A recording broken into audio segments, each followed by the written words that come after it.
Hello, everyone, and welcome to the Platitude Era podcast. Thank you for listening to our podcast.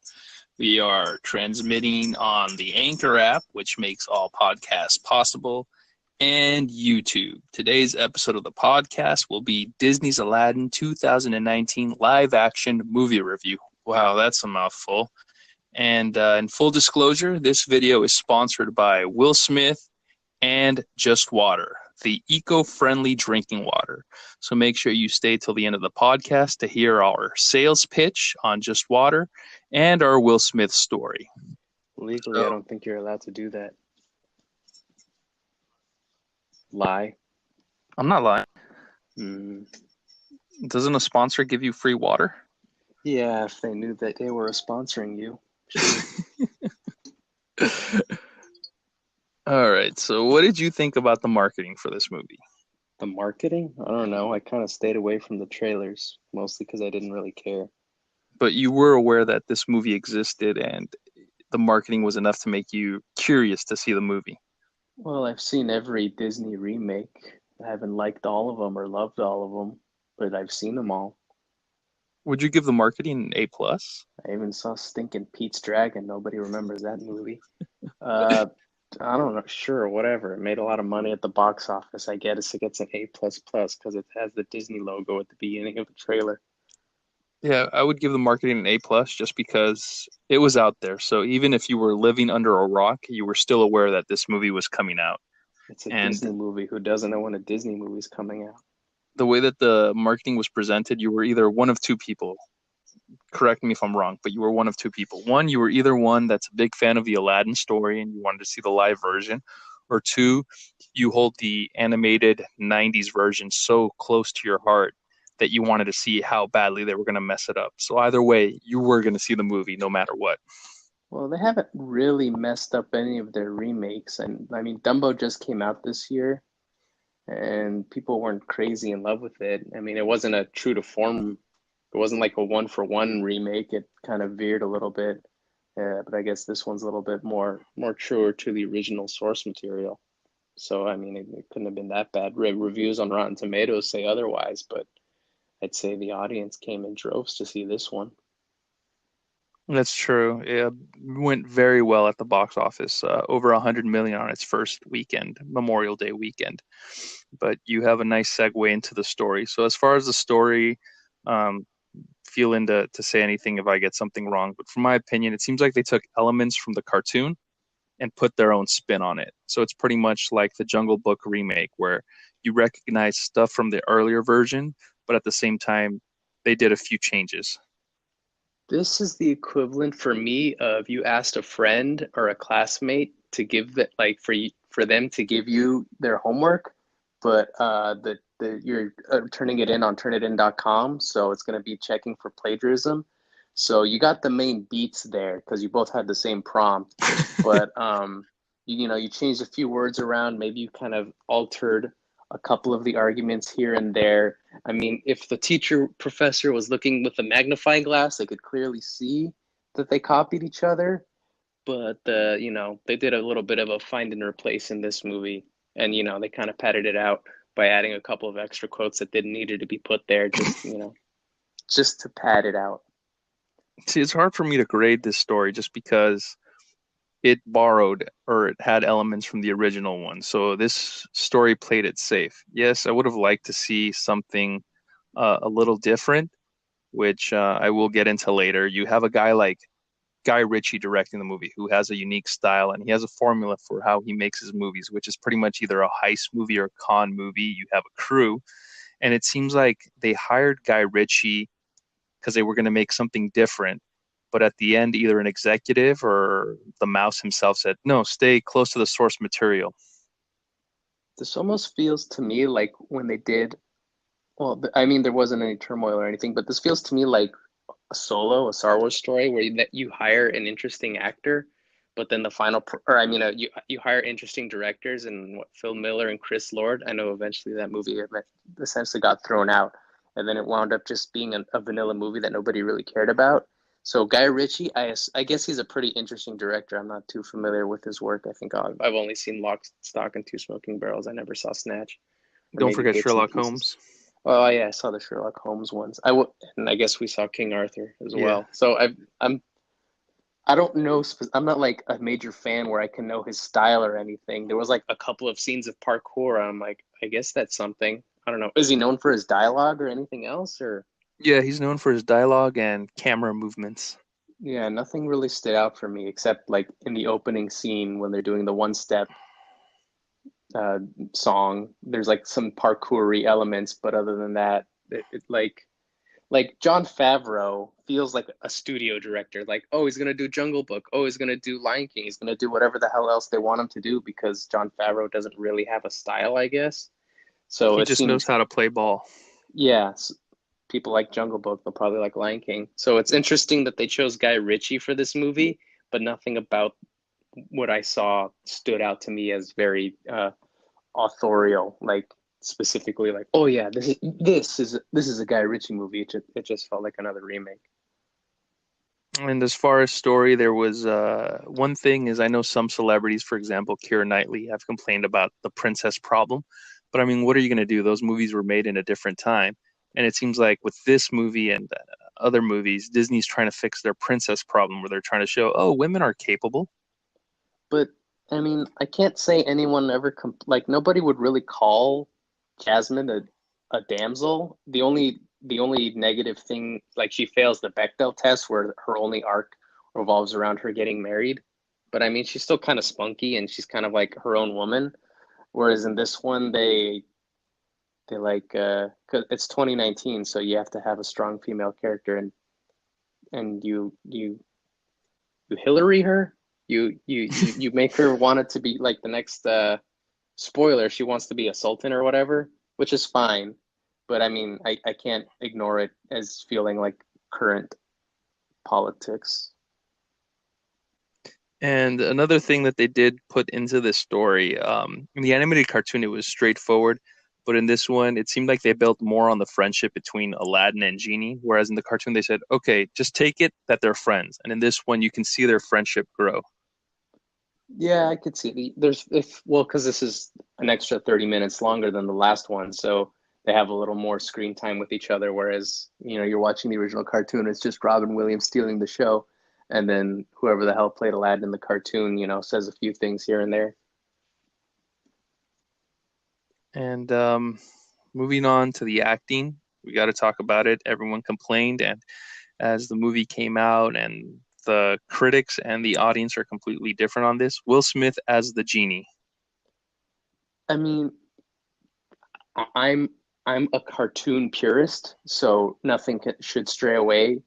Nothing could ever compare to the original cartoon. Robin Williams' performance is godlike in a word, and Will Smith does a fine enough job. You can't help but feel like if Robin Williams is Coke, then Will Smith felt like Crown Royal. I mean, Royal Crown Cola or something. Like it was fine. Like you can, yeah, I guess that's cola. It's got the main elements there, or it's like Coke Zero. I guess it's like it's yeah. If I held my nose, I wouldn't be able to tell the difference. But holding it under scrutiny, it's like it's not quite there. It's good enough, I guess. I'm thirsty, so I'll grab it if that's all you got. Sure. Yeah, Will Smith, he did not in this movie try to replace or become Robin Williams. In here, he did his own thing. He did his acting style. So pretty much, he was playing the character of Hitch if Hitch granted wishes. Yeah, this feels very hitchy.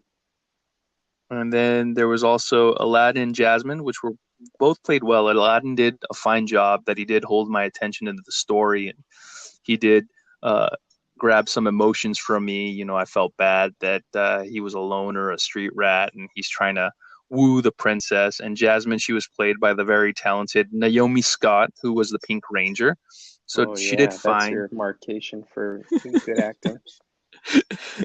And like they said in earlier interviews and earlier reports that if they didn't cast Aladdin and Jasmine right, the movie would have fallen apart. And they did okay. They casted good enough people that played a certain race to fit the storytelling in for today's audience, and it was fine. yeah, I can't like they're very vanilla for like they neither stood out nor were a detriment to the movie. They just were, which I guess is all you need from this story. Because the problem with the original is, hey, the Robin Williams steals the Robin Williams doesn't just steal the show; he is the show. And for this one, I mean, Will Smith is the show, I guess, for the most part, and you have a little bit of Aladdin and Jasmine flair, and that's fine. I get you don't come for Aladdin and Jasmine unless you're like three and you need to see a Yeah. Disney princess or something. Then sure, go for it. And I guess the only complaint about this movie is that they didn't do a good job casting Jafar. Jafar plays the villain. There's this thing in the story where he says, "Oh, hey, Aladdin, I used to be just like you, but then I had different ambitions." And if they were going to go that route, I think they should have gotten an older character, somebody with gray hair who's just been there, who's done that, who you can see that he had a story one way, started out as one way, and then through time and situations, he ended up being somebody completely different. Yeah, they could have played up more. Like they tried to initially, like, hey, like Jafar meets Aladdin in the beginning of the movie before they go to the Cave of Wonders, and Jafar's like, hey, you and I, we're not so different. We're just both a couple of upstarts looking to make our way in the world. And then I don't know if they abandon it or they just kind of, let off the gas on that idea, but like, there isn't like a whole lot of corollary between the two as the movie goes on. It kind of just goes back to doing its thing, Aladdin and Genie hanging out.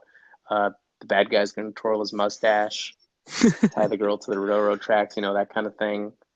I mean, it didn't feel specific, like super fleshed out, like a more fleshed out version of the original. It just felt like a slightly longer one with a couple of nuggets of potentially interesting character development, but I don't remember it like, wowing me or amazing me. Just, oh yeah, he's kind of Jafar. He's not as he isn't played by a talented voice actor who can do a good maniacal laugh. It's just kind of played by a guy that's kind of quiet and stern, whatever.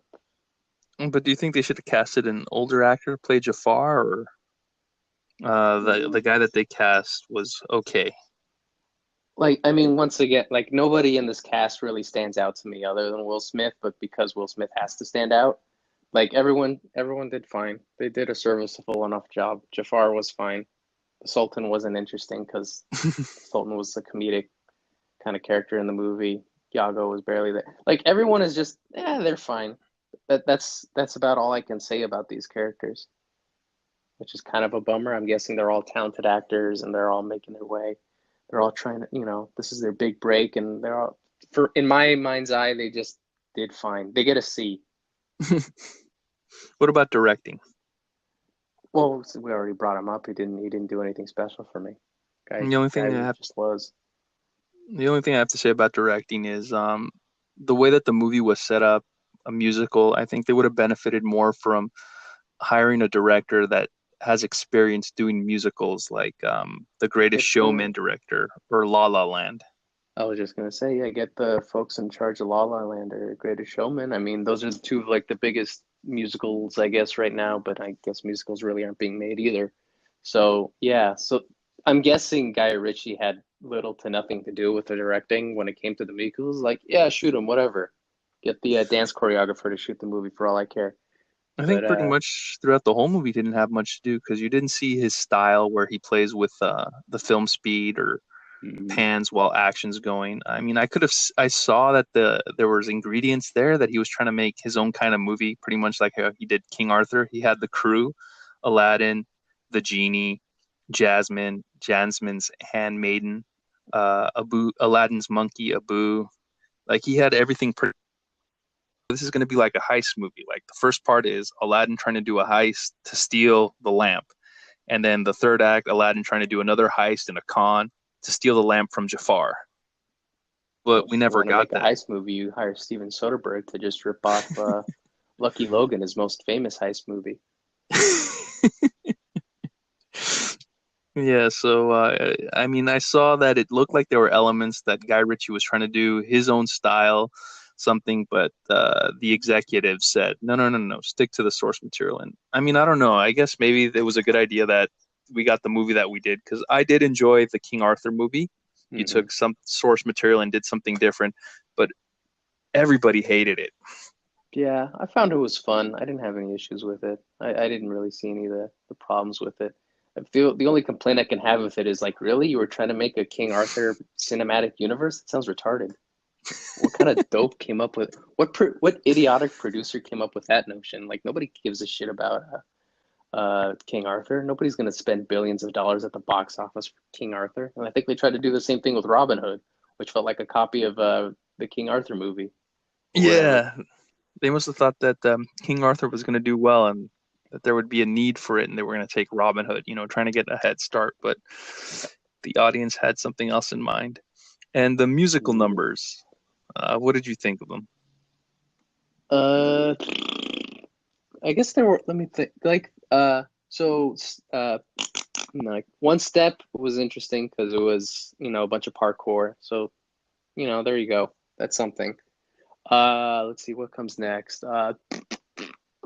Nate Never Had a Friend Like Me kind of felt like a carbon copy of the one from the cartoon. So there you go. Prince Ali just felt like I was watching a carnival at Disneyland, which I don't know, kind of feels underwhelming. What's the other one? Uh, There was uh, Jasmine's song. who gives a shit about Jasmine? That song sucks. That's not. It That's was an not. original song. Yeah, that's why it sucks. Whenever these remakes do a new original song, nobody likes them and nobody cares about them. They never feel as iconic or interesting or whatever. Nobody's gonna remember that song. They're just gonna remember whatever the sequel to Let It Go comes out when Frozen 2 comes out. But what's the Magic Carpet song? I'm blanking on the name. Oh, I Can Show You the World, Yeah, that one. a whole new world. Whole New World. That one really felt like a letdown for me. Like it just felt like two actors who were sitting on like Blue screen. they were in front of a blue screen, like sitting on a mechanical bull carpet, and they never look like rewatching the cartoon. Like, oh, there's all these facial expressions that Aladdin and Jasmine have, and oh, they look like they're in love, and oh, they're having the time of their life. And you look at this one, and it's like two actors holding on for dear life on this mechanical carpet, and then visually it wasn't that interesting. Like in the cartoon, they go essentially around the world. They go to China, or they go to like Rome or Greece or whatever. They go to Egypt. They go to a bunch of different places to make it feel like a wonderful mystical magic carpet ride. And then in the movie, they just like go to the Nile and then they go back to Agrabah, and that's about it. They don't do anything fun or interesting, which is kind of Yeah, the allegory I can say for the rest of this movie. looking at the musical numbers, it seemed like they had a big budget, and most of the money went to the earlier numbers. And as you go through the movie to the later musical numbers, like they started running out of money. For example, Friend Like Me, they went all out on that one. That was like the Well, that's big just number that like got all most of the budget. CG. That's yeah, that's where all it kind of almost felt like a sequel to Be Our Guest and the Beauty and the Beast remake, where they're just like Yeah. everybody wants to see this, so we're gonna go whole hog on this one, and like it feels like they did that for Friend Like Me for this one, and then I guess the other songs kind of suffered. But I mean, And Prince then Ali wasn't that bad. I'd say that like whenever they like this movie like is kind of described as I saw some review, I don't remember which one. So like this feels more like Bollywood, and whenever it does kind of do some Bollywood stuff, or like if it does like some dance numbers or dance sequences with like more Bollywood style choreography, then I feel like it's a little more fun like that. they got to Prince Ali, and it seemed like they tried their best with that one, but they just couldn't top the cartoon, because the cartoon looked like a parade, and in the movie, this looks like what they just have the background Like for the entrance, and people are walking in, and then to the side of the camera. you can feel the length of the stage or studio or whatever they were in, and then like they cut to a wide towards the end of it, and you can like see that they like only had like I don't know, it was an L-shaped road, and they didn't film for that long. So I don't know, it didn't feel as grand a spectacle because it, like I said, it just felt like I was watching the 12:30 Disneyland parade. Only that the 12:30 Disneyland parade puts more into it. Eh. I mean, it was fine. It was just, it wasn't as spectacular for me. I'm spending $17.84 for a movie. I want to be a little more than just, I'd like a little grander reaction than that. That's true. And then, like what you said, a whole new world. I think they missed a big opportunity there since in the cartoon they went around the world. I Hmm. think with the live action, they should have gone through the different worlds of the remakes. Like you see the carpet flying through the castle where Beauty and the Beast live, Pride Rock where the Lion King lives. I Just guess visit those different. I'm guessing they were going for realism, but if I'm gonna go to the movie theater to watch a movie about a genie and a guy that like a power hungry guy that eventually becomes a sorcerer, then I don't think I give a shit about realism at this point. So, just give me some stupid teleportation nonsense. Oh, they travel around the world in less than 4.5 minutes. They travel around the world in the length of this one song. I don't care, whatever. Make me go But ooh and would ah. would you have wanted them to visit the other worlds from the other remakes, I or would. I no? don't care. Do something more than just going to the Nile and coming back home. Because in this one they stayed in Agrabah. They just visited different corners of the city when they sang a They whole new went world. to a river and then they came back. They didn't even like make some soft swirl ice cream out of a cloud. Oh. And then they get to the final song, which is Jasmine's version of "I Am Woman, Hear Me Roar," Ugh. and it looks like you're watching a friend sing karaoke. She's just standing in one spot and just singing. So like you can tell, like, oops, we don't have any more money. Yeah, it was very. It was like when that thing, like, oh, take Princess Jasmine away because I don't know, she was talking too much. Oh yeah, that is the name of the song. It's like Silence or whatever. So then like they have her taken away, and then she has her semi let it go moment where she's like yelling at the vapor guards, like the guards turns into vapor, and then she's like, "I will not be silenced anymore." I don't know. And then all of that led to her like yelling at the guard. It's like, "Hey, I thought you used to be loyal," and the guy's like, "Oh, I guess you're right. I should be loyal. Oh, I guess I can't be loyal." And then, what is your recommendation for this movie? Just like with any other Disney movie, if you're a fan of Disney or whatever, then you probably already saw it this past weekend. And if you're a divorcee looking to do something to spend the Memorial weekend, which already passed, to do an afternoon with the kids, I guess that's what you're going to take them to see, the matinee. Or in a month from now, when the kids are already waiting to see like when or their mom's boyfriend Chad takes them to see Toy Story 4, and then I guess you have to take them to the matinee to see Aladdin, even though they already saw it like 3 or 4 times and bought they saved the new soundtrack on their Spotify playlists. Which I wanted to listen to the original version on Spotify, but you can't hear the Robin Williams songs there. Oh, those are the Only for money people that makers. buy the album. Yeah. My recommendation is based on everything. It's just not my opinion, but I take into account everything else, the box office, as well as people that were at our movie theater. They were having a good time and they really got into the movie, Well, as well as after the movie, they got very into it. as well as the scores on Rotten Tomato. There's a Rotten Tomato score of the critics, which I'm sure they hold near and dear the classic, as well as the Yeah, audience I score who have think seen like the movie, which is higher. I think they're holding it too closely to the original. Like I think they're very hoity-toity, very mighty about their opinions about Robin Williams' performance and how it can never be repeated. And I mean, me, I guess I'm kind of in their camp where it's like, I'm trying to compare it to the original, and it's like it can't compare. But I mean, if you kind of if you kind of try and be unbiased and try and be objective and just compare, just view it on its own. How does it stand up on its own? And I'd say, yeah, it's fine. It's a decent enough watch. It didn't blow me away, but then again, none of the Disney remakes did. But people still love like The Jungle Book or Cinderella. And I guess that's about it. So my recommendation for this movie is see it when you get a chance. And if you're going to see it, I got a few more recommendations. One, make sure your kids are mature enough to go to the movies because when we saw it, there's just these kids that just kept walking back and forth through the aisles. So you're sitting down, you're watching the movie, these kids are walking back and forth. I don't know if they have to go to the bathroom, if they have to go to the concession stand to get candy or whatever, or they have to step outside to calm down. Hmm. And you have to like move in and out of your seat, so people can pass through. And the other thing is, we're trying to enjoy the movie, and there's just kids either crying or yelling, and you can't really hear or enjoy the movie. So, that was like my problem I had with the movie. We did enjoy it, the audience, we did get into it, but there were just kids that weren't mature enough to be in a movie theater that were just not making it such a fun experience for the audience.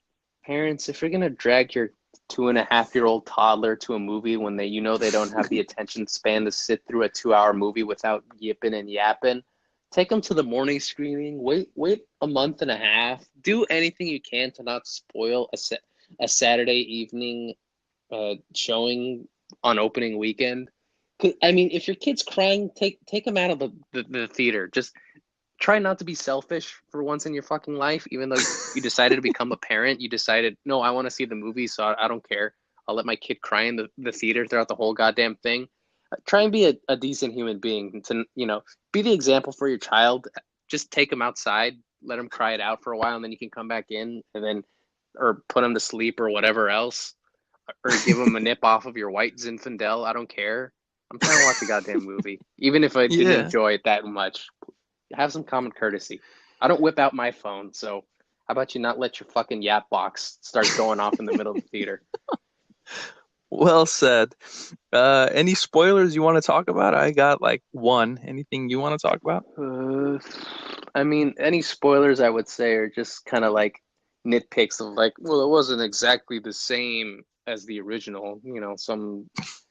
Jafar, like Jafar turned like not necessarily wishing to be a genie, but wishing to be the most powerful being in the universe. Like, let's, or like the idea like the lamp only works if you have to rub the lamp. Like, for step one, rub the lamp. Step two, say I wish. I'm like, shut up.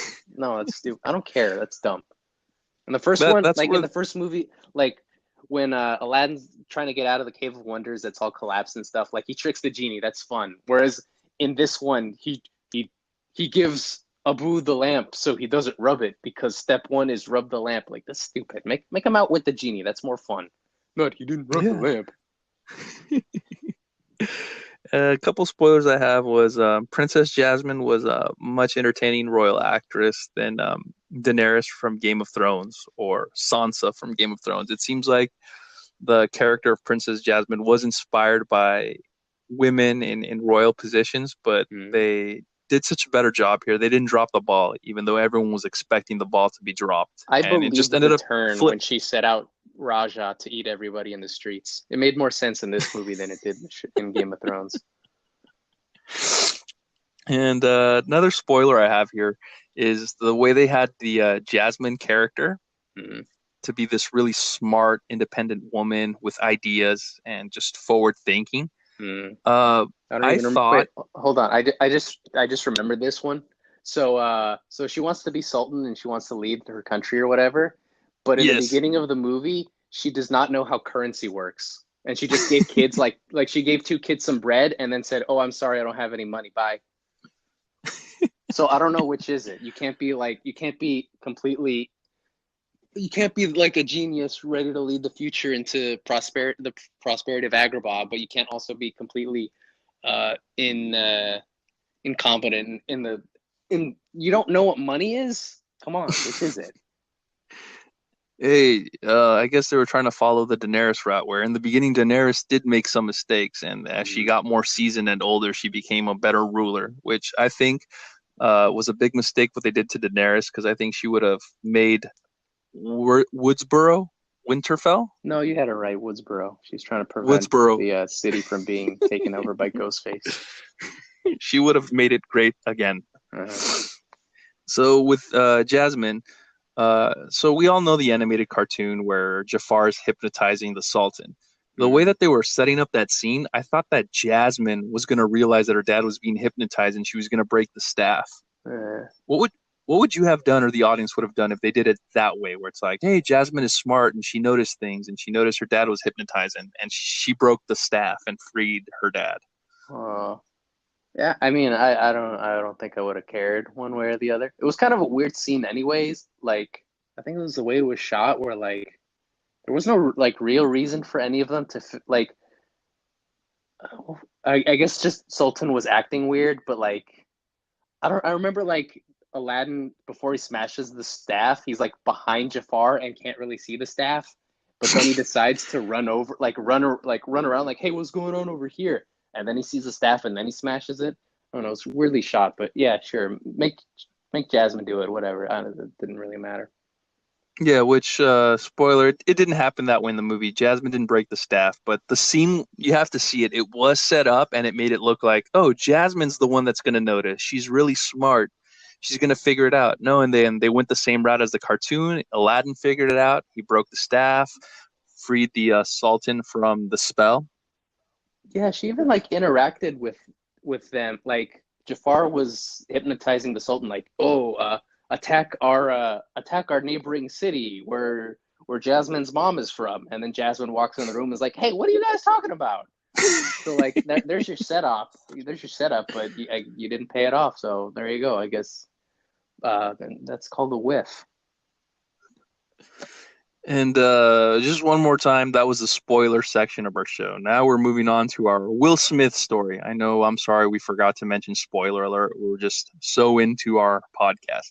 So we saw the movie Aladdin, and then at the end, you always hear these on the news and on social media where it's like a celebrity's like, oh, I'm going to surprise people at a screening.